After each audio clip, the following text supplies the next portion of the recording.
Hello नमस्कार दोस्तों। मैं आपका astrology friend doctor Mahesh Joshi आपका फिर से एक बार स्वागत करता हूं। आप लोगों ने जो मुझे सहयोग और प्यार दिया है उसके लिए मैं आप सभी का आभारी हूं। आज एक मैं खुशखबरी सुनाना चाहता हूं कि मई मंथ में मैंने इंडिविजुअली क्लास लेना शुरू किया था, अपने ग्रुप्स लेने शुरू किए थे और अभी अभी अक्टूबर मंथ तक मेरे अपने इंडिविजुअल स्टूडेंट की संख्या 1000 क्रॉस कर चुकी है, जिन्होंने किसी भी तरीके के कोर्स मुझसे किए हैं। इस सभी के लिए मैं आपका बहुत बहुत आभार व्यक्त करता हूं और ईश्वर से कामना करता हूं कि मैं इसी तरीके से आप लोगों को एस्ट्रोलॉजी से रिलेटेड बातें बताता रहूं। आज हम शुरू करेंगे। आज ये मेरी D10 या दशमांश डिविजनल चार्ट की लास्ट क्लास है। इसके बाद मैं दूसरे डिविजनल चार्ट्स पर जाऊंगा। तो अभी तक ये मेरी 17th क्लास है टोटल। तो जिन दोस्तों ने अभी तक डिविजनल चार्ट के सारे वीडियोस नहीं देखे हैं वे जरूर देख लें, क्योंकि ये मैं पहले से ही डिस्क्लोज करता चला आ रहा हूं कि ये वीडियोस मैं कुछ समय के लिए यूट्यूब पर रखूंगा। इसके बाद मैं यूट्यूब से इन्हें हटा दूंगा, क्योंकि मैं जनवरी से डिविजनल चार्ट का अपना कोर्स लेकर आऊंगा। तब मैं उसमें जो भी वेरिएशन करूंगा तो ये वीडियोस हो सकता है कि उनमें कुछ चीजें कम या ज्यादा हो, इसलिए मैं इसको जनवरी में हटा लूंगा। तो आप सभी वीडियोस को देखें और इसके नोट्स बनाकर अप्लाई करना शुरू करें। आज हम बात करेंगे दसमांश चार्ट के लास्ट टॉपिक की, और ये हमारा टॉपिक है D10 chart, 10th Lord of D10 in various houses. आपने जन्म कुंडली के 10th लॉर्ड के वेरियस हाउसेस के रिजल्ट तो आपने सुने होंगे और पढ़े भी होंगे, मगर मैं आपको बताऊंगा 10th लॉर्ड ऑफ D10 जब अलग अलग हाउसेस में जाता है तो किस तरीके के रिजल्ट देता है। मेरी इस दूसरी बात को आप ध्यान से सुने कि जनरली हम D1 चार्ट से सभी प्रेडिक्शंस देने की कोशिश करते हैं। तो ये मैं आपको अपना प्रैक्टिकल एक्सपीरियंस बताता हूं कि लंबे समय से, क्योंकि मैं प्रोफेशनल एस्ट्रोलॉजी पर्सनली कर रहा हूं, कितने लोगों की कुंडलियां मैंने देखी हैं कि वो अनगिनत है, मुझे खुद भी नहीं पता। उसके अंदर यदि आप D1 चार्ट के बेस पर मोटी मोटी बातें जानना चाहोगे तो ठीक है, मगर आप बारीकी जानना चाहोगे, माइन्यूट डिटेल जब भी जानना चाहोगे तो आपको D10 चार्ट को ही पढ़ना पड़ेगा। मेरा बल्कि अपोजिट क्लेम है कि यदि आप D1 चार्ट को नहीं भी पढ़ रहे हैं और D10 चार्ट को केवल प्रेडिक्ट उसके बेस पर प्रोफेशन की प्रेडिक्शन देंगे तो वो D1 चार्ट के कंपैरिजन में ज्यादा बेटर होगी। अब हम बात करते हैं D10 का जो 10th लॉर्ड है वो वेरियस हाउसेज में जाएगा तो किस तरीके के रिजल्ट देगा। So results get modified with association aspect. ये मैं पहले से ही प्रिकॉशन दे रहा हूं कि केवल D10 का 10th लॉर्ड किसी भाव में गया और मैंने कुछ रिजल्ट बताए वैसे आपको नहीं मिल रहे हैं, तो आपको ये जरूर देखना है कि उसके साथ कौन सा प्लेनेट एसोसिएटेड है या वो कहां पर प्लेस्ड है। तो एस्पेक्ट और एसोसिएशन के बेसिस पर भी रिजल्ट मॉडिफाई होंगे।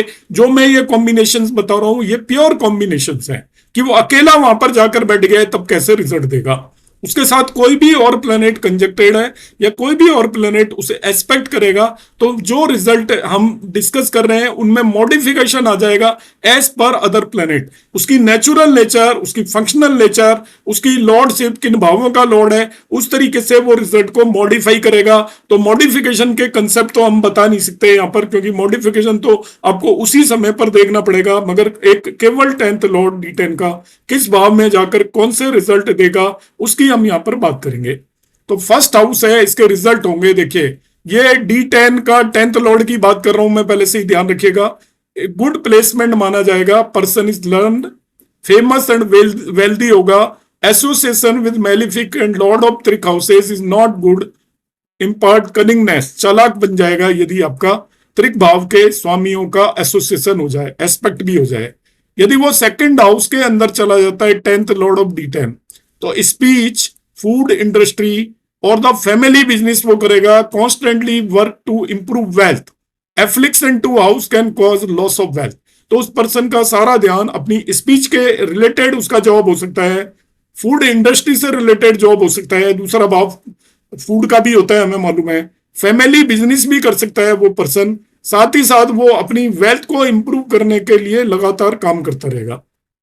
मगर यदि वो एफ्लिक्शन है, पीड़ित है, तो in that one particular case वो अपनी फैमिली वेल्थ को लूज भी कर सकता है। फिर हम बात करेंगे 10th Lord of D10 third house में चला जाता है, D10 की बात हो रही है, तो वो पर्सन सेल्फ मेड होगा and work hard for success.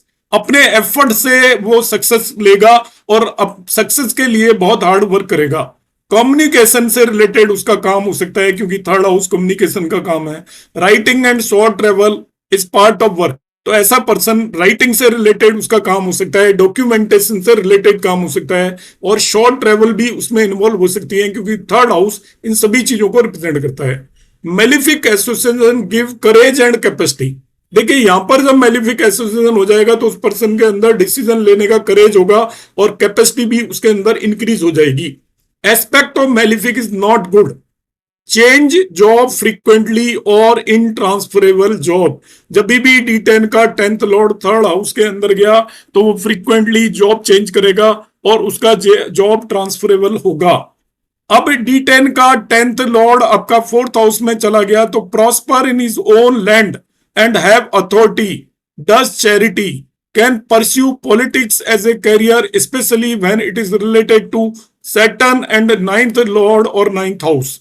तो यहां पर यदि 10th लॉर्ड 4th हाउस के अंदर चला गया तो वो अपनी जहां का रहने वाला होगा वहीं पे प्रॉस्पर होगा और उसके पास अथॉरिटी भी होने की पूरी पॉसिबिलिटी है। It is a very good combination. वो चैरिटी भी करेगा और वो पॉलिटिक्स भी परस्यू कर सकता है यदि उसका लिंक सैटर्न से हो जाए। सैटर्न क्योंकि मासेस को रिप्रेजेंट करता है and 9th house and 9th Lord से हो जाए। 9th हाउस भाग्य को रिप्रेजेंट करता है तो पॉलिटिक्स में भाग्य का भी बड़ा इंपॉर्टेंट रोल होता है। इसी तरीके से 10th लॉर्ड यदि 5वें भाव में चला जाए तो पर्सन फेमस होगा, लर्न एंड इंटेलिजेंट होगा, can not sustain a job for longer duration.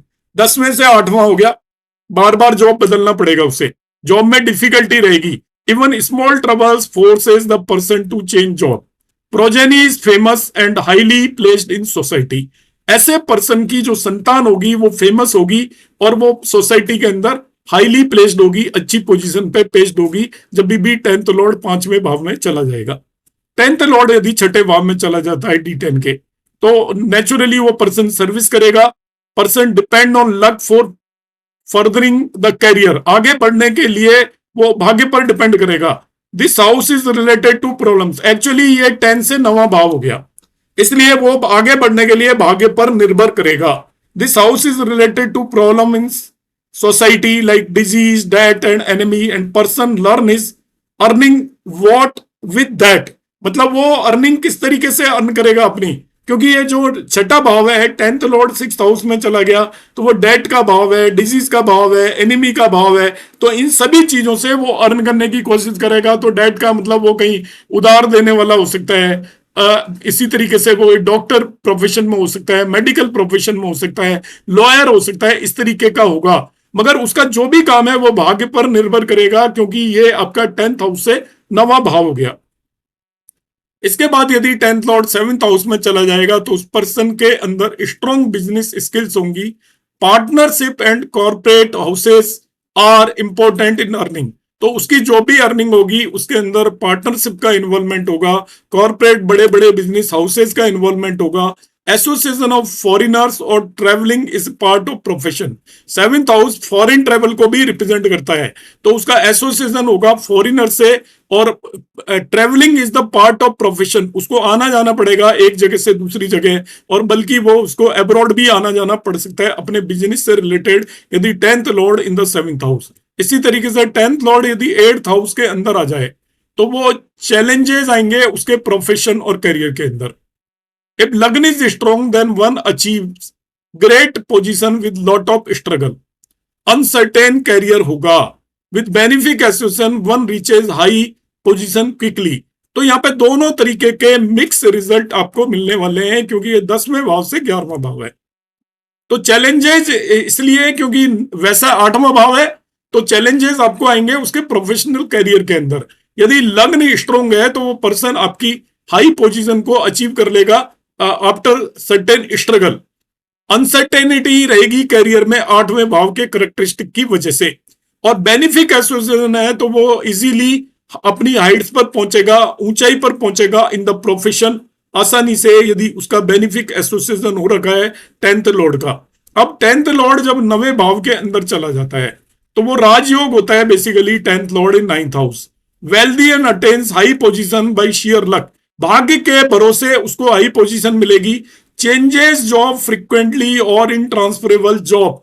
तो यहाँ पे देखिए चेंज इन जॉब हो गया क्योंकि 12वां भाव हो गया 10वें से, मगर उसका लक काम करेगा और उसको सोसाइटी के अंदर हाई पोजीशन मिलेगी on the basis of is luck. अब 10th लॉर्ड आपका 10th हाउस में ही है, तो गिव्स डिस्टिंक्शन इन वर्क, मतलब वो अपने काम का एक्सपर्ट होगा। जिस भी ऑफिस में काम करता होगा तो वो जो भी काम कर रहा है सब लोग उसे पूछते होंगे, इस तरीके का होगा। उसके अंदर एक्स्ट्रा एफिशिएंसी होगी काम करने की, एक्स्ट्रा एबिलिटी होगी, एक्स्ट्रा टेक्निक होगी, सभी तरीके से वेल वर्स्ड होगा वो। Gets honour and fame. When afflicted one gets famous for wrong reasons. यदि वो 10th लॉर्ड 10th हाउस में ही बैठकर एफ्लिक्टेड हो गया तो फेमस वो तभी भी होगा मगर रॉन्ग रीजंस की वजह से होगा। 10th lord in 11th house, fortune in all undertaking, जो भी करेगा उसमें लक साथ करेगा। Success with least efforts, give employment to many, बहुत लोगों को वो काम देगा अपने पास में। Has more than one profession at a time, ये लाभ भाव हो गया उसका। 10 से 11th का मतलब वेल्थ भाव हो गया, तो ये बहुत अच्छा होगा। 10th लॉर्ड यदि 11th हाउस में चला जाता है तो हर तरह के काम में उसका भाग्य साथ देगा, उसको सक्सेस मिलेगी विद लीस्ट एफर्ट, बहुत कम काम करने पर सक्सेस मिलेगी। बहुत सारे लोगों को वो एम्प्लॉयमेंट देगा और एक से ज्यादा काम करने की उसकी कैपेबिलिटीज होंगी और वो एक से ज्यादा प्रोफेशंस कर रहा होगा eight a time. 10th Lord जब 12th हाउस में चला जाता है तो फॉरेन रिलेटेड प्रोफेशन हो जाएगा और related to hospital, jails, association with 12th lord give unsuccessful career. 10th lord 12वें भाव में चला गया तो फॉरेन रिलेटेड करियर हो गया, जेल रिलेटेड हो गया, हॉस्पिटल रिलेटेड हो गया, मगर 12th लॉर्ड भी एसोसिएट हो गया तो वो अनसक्सेसफुल करियर होगा। तो इस तरीके से दोस्तों मैंने आपको दशमांश कुंडली से रिलेटेड किस तरीके से देखेंगे सभी बातों पर यहाँ पर विचार किया, डिस्कशन किया। उम्मीद है आपको ये मेरी सीरीज अच्छी लगी होगी। आप चैनल सब्सक्राइब करिए और देखते रहिए, अभी मैं सभी तरीके के डिविजनल चार्ट से रिलेटेड वीडियोस लेकर आता रहूंगा। नमस्कार, धन्यवाद।